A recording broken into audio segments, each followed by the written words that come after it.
एक लंबे समय पहले रत्नापुर नामक एक सुंदर सा गांव था। उस गांव के सरहदों के एक खाली घर में एक भयानक भूत रहती थी। एक दिन सबके सो जाने के बाद वो भूत उस गांव में प्रवेश करती है और एक सुंदर लड़की के रूप में बदलकर एक घर के अंदर जाती है। कोई है? ऐसे उस घर के दरवाजे को खड़खड़ाती है। हाँ, आ रही हूँ, ये कहके वो औरत दरवाजा खोलती है। कौन है आप? इस समय में क्यों आए हैं? ऐसे पूछती है कि वो लड़की घर के अंदर झांकने लगी। इस घर में भी वो नहीं है। अरे ये क्या, जवाब दिए बिना घर के अंदर झांक रही है आप? कुछ नहीं, क्या मुझे थोड़ा पानी मिलेगा? ठीक है, रुकिए, अभी लेकर आए। और वो घर के अंदर जाती है। जब तक वो औरत पानी लेकर बाहर आती है, वो भूत वहाँ से गायब हो जाती है। वहाँ किसी को ना देख वो औरत दंग रह जाती है। तो थी वो लड़की, इतने में कहाँ गायब हो गई? ऐसे सोचते हुए वो उसके घर के अंदर चले जाती है। ऐसे ही वो भूत हर रोज रात को एक सुंदर लड़की के रूप में बदलकर हर एक के घर जाकर उनके परिवार के सदस्यों को देखती रहती थी। उसी गांव में वीरेंद्र उसके माता शारदा, उसके पिता वीरैया और उसकी पत्नी सुचित्रा के साथ एक छोटे घर में रहता था। वीरेंद्र बहुत आलसी और लापरवाह था और हमेशा उसके घर पे लेटे हुए रहता था। इसी कारण उसके माता पिता और पत्नी मिलकर सब्जियों को उगा के उन्हें बेचते। एक रात को वो भूत सुंदर लड़की का रूप लेकर वीरेंद्र के घर जाती है। कोई है? दरवाजा खोलो। उसी समय में नींद खुलने के वजह से सुचित्रा उठ जाती है। हाँ, इतनी रात को कौन आया होगा? आई। और सुचित्रा जाकर दरवाजा खोलती है। कौन हो तुम? इतनी रात को यहाँ क्यों आई हो? ऐसे जब सुचित्रा पूछ रही थी तो उस भूत को अंदर सोते हुए वीरेंद्र दिखता है। उसी के कारण मैं मर गई। मैं यहाँ भूत बन गई और वो वहाँ आराम से सो रहा है। अब से उसको चैन की नींद कभी नहीं आएगी। अरे, जवाब दिए बिना क्या सोच में पड़ी हो तुम? कुछ नहीं, मुझे थोड़ा पानी मिलेगा क्या? ठीक है, लेकर आती हूँ। और ऐसे वो पानी ले आने उसके घर के अंदर जाती है। उसके बाहर आने तक वो भूत वहाँ से गायब हो जाती है। वहाँ किसी को ना देख सुचित्रा सोच में पड़ जाती है और वापस सोने जाती है। कुछ देर बाद वही भूत लड़की के रूप में वीरेंद्र के घर वापस जाती है। कोई है? और दरवाजा जोर से खड़खड़ाती है। अरे, अब कौन है? वो गुस्से में दरवाजा खोलती है। अरे, अभी जब पानी ले आई तो तुम गायब हो गई और अब वापस आई हो? सोने नहीं दोगे क्या हमें? ऐसे वो गुस्से में कहती है। कुछ नहीं जी, इस बार मैं यहीं रहूंगी, आप पानी लेकर आइए ना। और वापस सुचित्रा पानी ले आने जाती है। लगता है कि घर पे जब तक सभी रहेंगे वो आदमी दरवाजा नहीं खोलेगा, इसीलिए मुझे तभी आना होगा जब घर पे कोई नहीं होगा। और तब सुचित्रा के आने से पहले ही वो लड़की वापस भूत बनके उनके घर के पास मौजूद एक पेड़ पे बैठ जाती है और उन सब पे नजर रखती है। इतने में जब सुचित्रा को वहां कोई नहीं दिखता है तो वो उसके घर के अंदर चले जाती है और सो जाती है। सुबह के 5 बजते ही सुचित्रा उसके ससुर और सासू माँ के साथ सब्जी काटने खेत जाती है और घर में वीरेंद्र अकेले सोते रहता है। उन लोगों को बाहर जाते हुए देख भूत सोचती है, लगता है कि वो अकेले उसके घर में सो रहा है, यही अच्छा समय है। और ये सोचकर उसके घर जाती है। कोई है? दरवाजा खोलो। ऐसे कहते हुए दरवाजा जोर से खड़खड़ाती है। सुचित्रा, सुचित्रा। कोई आवाज ना आने पर वो उठ के देखता है।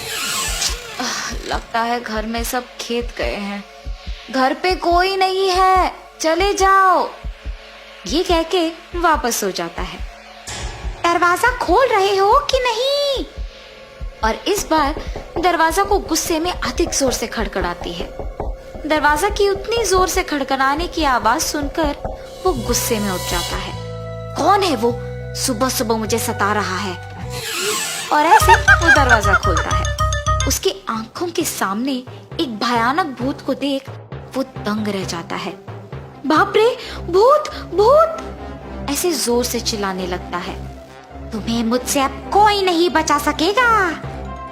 और ऐसे वो भूत उसे गांव की सरहदों पे स्थापित उसके घर ले आती। कौन हो तुम? मुझे यहाँ क्यों लाई हो?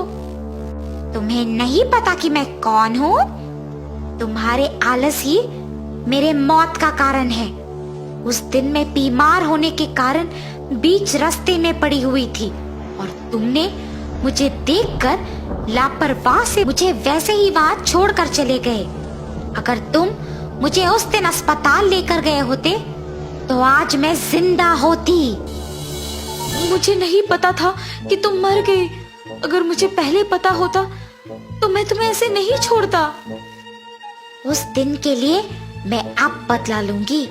अब से हर रोज तुम मेरे लिए खाना बनाओगे और मेरे सारे काम करोगे। मैं अपने खुद के घर में ही काम नहीं करता हूँ। मेरे ही काम मेरी बीवी करती है और तुम कह रही हो कि मैं तुम्हारे सारे काम करूं? मैं नहीं करूंगा। उसकी बातें सुनकर भूत को बहुत गुस्सा आता और वो उसका गला जोर से पकड़ लेती है। अगर तुमने मेरे काम सारे ढंग से नहीं किया और मेरे लिए खाना नहीं बनाया तो तुम मेरे खाना बन जाओगे। मुझे छोड़ दो, कृपया मुझे कुछ मत करो। मैं तुम्हारा कहाँ मानूंगा। और ऐसे कहने पर वो उसे छोड़ देती है। वीरेंद्र डर के मारे उस भूत के सारे काम करता है।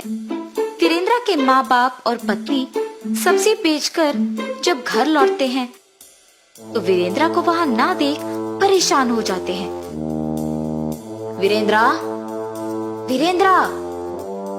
हर रोज तो इस समय में यही सोते रहता है। आज न जाने कहाँ गया। आप रुकिए ना ससुर जी, मैं बाहर जाके देख कर आती हूँ। सुचित्रा बाहर जाकर उसके सामने आए हर एक इंसान को उसके पति के बारे में पूछती है, लेकिन किसी को वीरेंद्र ना दिखने के कारण उसे कुछ नहीं पता चलता है और वो उसके घर निराश होकर वापस चले जाती है। ऐसे ही बहुत दिन गुजर जाते हैं। एक दिन सुचित्रा को एक आदमी मिलता है। सुनिए, क्या आपने मेरे पति को कहीं देखा है? हाँ, कुछ दिन पहले एक औरत उसे गांव के सरहदों के पास मौजूद उस खाली घर के अंदर ले जा रही थी। उसके बाद तो मैंने उसे कहीं नहीं देखा। ये सुनने के तुरंत बाद वो उस घर के पास जाती है। वीरेंद्र दुखी से खाना पकाते रहता है। अगर मैं भी मेरे परिवार के साथ काम कर रहा होता तो बहुत खुश होता। अगर मुझे आलस नहीं होता तो आज मुझे ये दिन नहीं देखना पड़ता। मेरे ही लापरवाही और आलस के कारण ये सब हुआ है। अगर मैं ऐसा नहीं होता तो उस दिन उस औरत को बचाता और ऐसे एक भूत के लिए सारे काम नहीं करता। ऐसे सोचते हुए निराश होता है और बगल में उसे उसकी पत्नी दिखाई देती है। उसे देख वो चौंक जाता है और उसके पास जाता है। सुचित्रा, तुम यहाँ क्यों आई हो? पहले यहाँ से चले जाओ, चले जाओ तुम।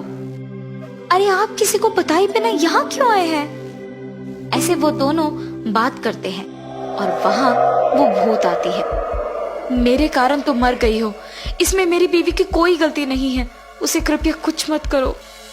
ये कह के उसकी बीवी को वो जो कुछ भी हुआ बताता है और उसे वहां से जाने के लिए कहता है। मेरे पति को माफ करो। अगर उनकी गलती है तो वो मेरी भी गलती है, इसीलिए उन्हें छोड़ दो और मुझे मार दो। ऐसे वो उस भूत से विनती करती है। तुम दोनों को ऐसे दुखी होने की कोई जरूरत नहीं है। तुम्हारे पति को मारने से मेरे प्राण तो वापस नहीं आएंगे, इसीलिए मैं किसी को कुछ नहीं करूंगी। ये कह के उन दोनों को दुखी देख वीरेंद्र को माफ करके वहां से वो भूत गायब हो जाती है और तब पति पत्नी दोनों खुशी से उनके घर वापस लौटते हैं।